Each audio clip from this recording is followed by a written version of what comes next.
Bonsoir à tous, je suis ravie de vous retrouver en ce mardi 16 décembre pour votre journal sur TV Vendée.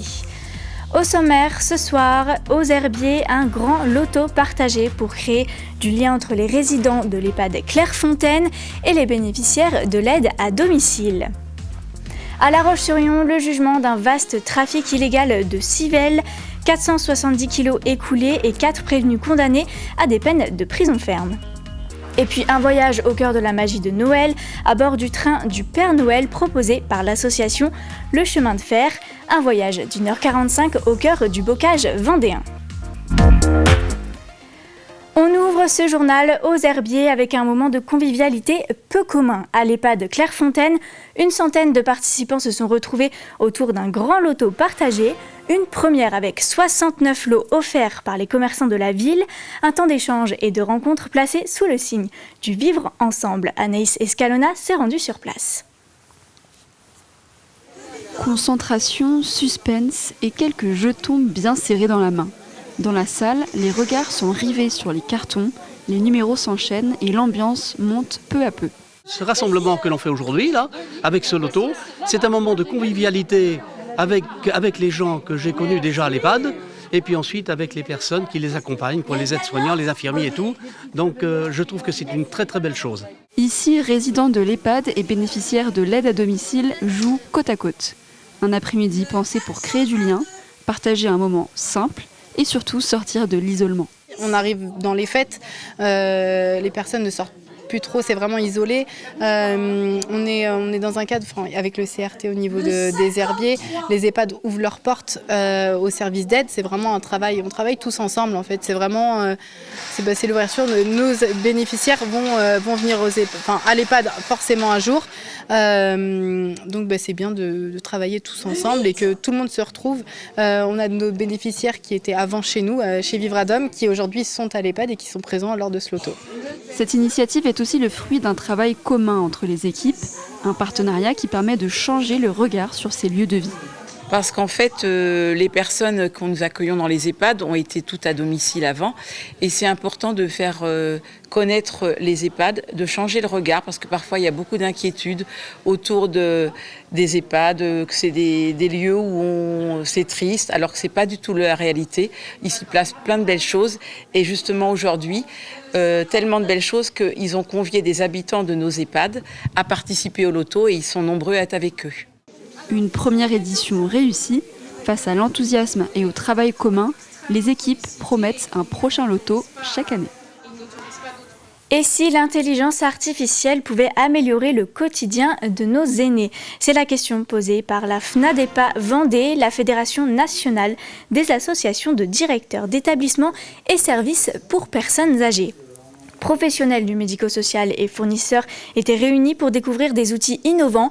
Objectif, accompagner les équipes, gagner du temps et améliorer la prise en charge des personnes âgées. La FNADEPA Vendée, qui fédère plus de 110 adhérents et 80% des établissements du département, veut impulser ces innovations sur le territoire. On a des fournisseurs d'intelligence artificielle, puisque c'était l'objet du colloque, mais on a des fournisseurs qui viennent, ils profitent de ce colloque en fait pour venir faire voir aux équipes toutes les innovations en termes de matériel sur l'aide à la prise en soin des résidents, en termes de transfert, en termes de prise en soin.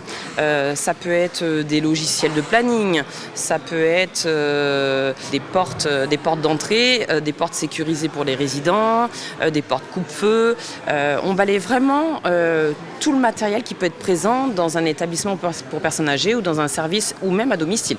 Ici, on est vraiment sur un compagnon de vie, donc d'aide à domicile, assistant au quotidien, alors qui ne va pas remplacer justement les accompagnateurs médicaux, mais bien comme une assistance à domicile pour rompre l'isolement principalement, aussi bien pour des personnes âgées en EHPAD ou à domicile, aussi bien qu'avec des enfants atteints de handicap divers et variés. Le tribunal judiciaire de La Roche-sur-Yon a rendu son verdict dans l'affaire du vaste trafic de civelles. Sur les 10 prévenus, 4 ont été condamnés à des peines de prison ferme. Au total, 175 000 € devront être versés aux parties civiles pour les préjudices écologiques et moraux. Et si les sanctions pénales sont saluées, les indemnisations, elles, déçoivent les associations. Plutôt déçu puisque notre client, en tout cas mon client, a été reconnu coupable sur l'intégralité de la période de prévention alors qu'on plaidait une relaxe partielle. Et puis évidemment, s'agissant d'un marin pêcheur qui se retrouve avec une interdiction d'exploiter la profession pendant 1 an alors qu'il reconnaissait un seul voyage de civelle, évidemment c'est une décision qui est particulièrement sévère. En tout état de cause, à ce stade et compte tenu de l'interdiction d'exercer pendant 1 an, il est fort probable, en tout cas moi je conseillerais à mon client d'interjeter appel de cette décision qui, à mon sens, lui fait grief. Ce qu'on aura retenu quand même, c'est des peines de prison, certes avec beaucoup de sursis, mais quand même des peines de prison. Il y a également des interdictions d'exercer le métier de civelier pendant 1 an ou 2 ans. Donc ça, c'est quand même des messages forts qui sont envoyés aux pêcheurs professionnels qui ont envie de braconner.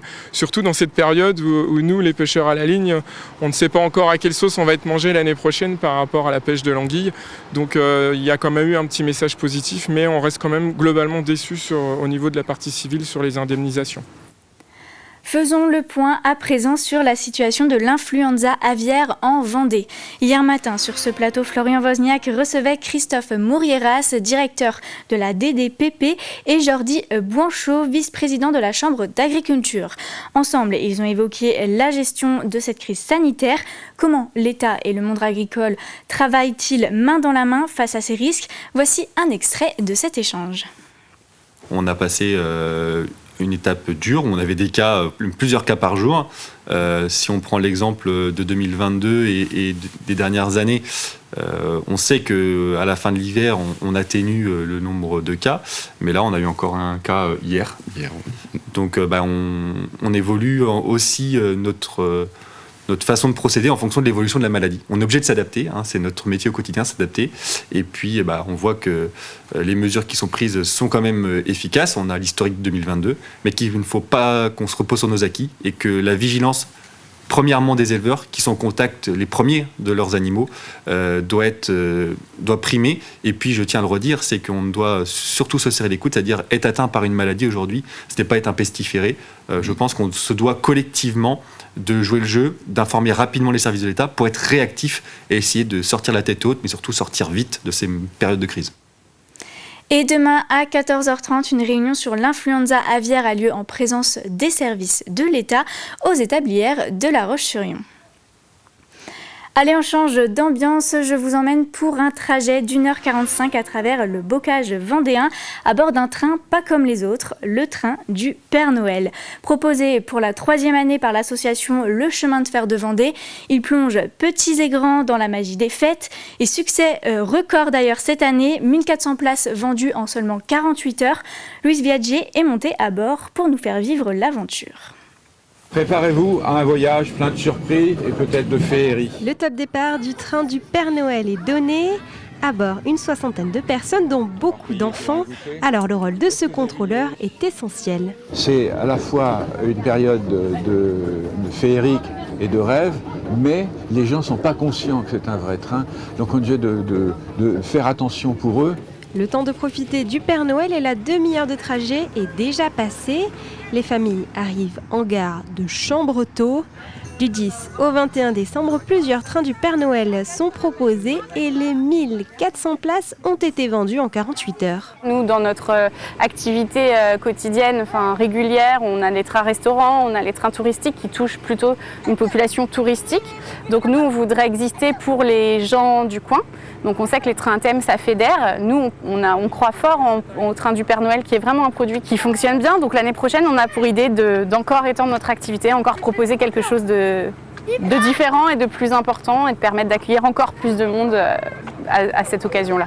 Quelques dizaines de minutes plus tard, il est déjà temps de repartir. Le voyage dans le pays du Père Noël est terminé. Les enfants, la plupart, me regardent avec émerveillement. Quelques-uns sont un peu réticents, Mais à force, j'arrive à leur faire comprendre que je suis gentil et tout ça, et ils viennent me voir après normalement. 45 bénévoles se sont mobilisés pour organiser de A à Z cette activité, un moment qui aura laissé de beaux souvenirs aux petits comme aux grands. J'ai bien aimé quand le Père Noël nous a lu une histoire et quand il avait la musique. La surprise en gare du Père Noël, là, c'était au-delà de nos attentes. Les dernières dates du train du Père Noël seront le 20 et le 21 décembre au départ de Mortagne-sur-Sèvre. La Sainte Barbe, patronne des sapeurs-pompiers, a été célébrée à l'échelle départementale en Vendée. Une cérémonie marquée cette année par un hommage au chef de centre d'intervention. En 2025, les 3000 pompiers vendéens ont dépassé les 40 000 interventions. L'occasion aussi pour le président du département, Alain Leboeuf, d'annoncer de nouveaux moyens pour le SDIS avec un budget en hausse et les avancées pour le futur état-major. 75 centres d'incendie de secours sont des bâtiments qu'il faut entretenir, qu'il faut agrandir, qu'il faut organiser pour mieux accueillir de nouveaux sapeurs-pompiers volontaires, mais aussi la féminisation de nos effectifs. Donc effectivement, c'est un pôle de dépenses important. Le service départemental, c'est aussi plus de 550 véhicules qui doivent être entretenus et toujours être le mieux adaptés aux différents risques. Donc effectivement, une grosse machine administrative, un gros maillage territorial, des moyens importants, mais nécessaires pour assurer en tout temps et en tout lieu une bonne distribution des secours. Et c'est la fin de ce journal. Je vous remercie de nous avoir suivis. Vous pouvez retrouver toutes nos actualités en replay sur notre site tvvendée.fr. Et prochain point sur l'actu demain dès 7h pour la matinale avec Florian Wozniak. D'ici là, je vous souhaite une très bonne soirée.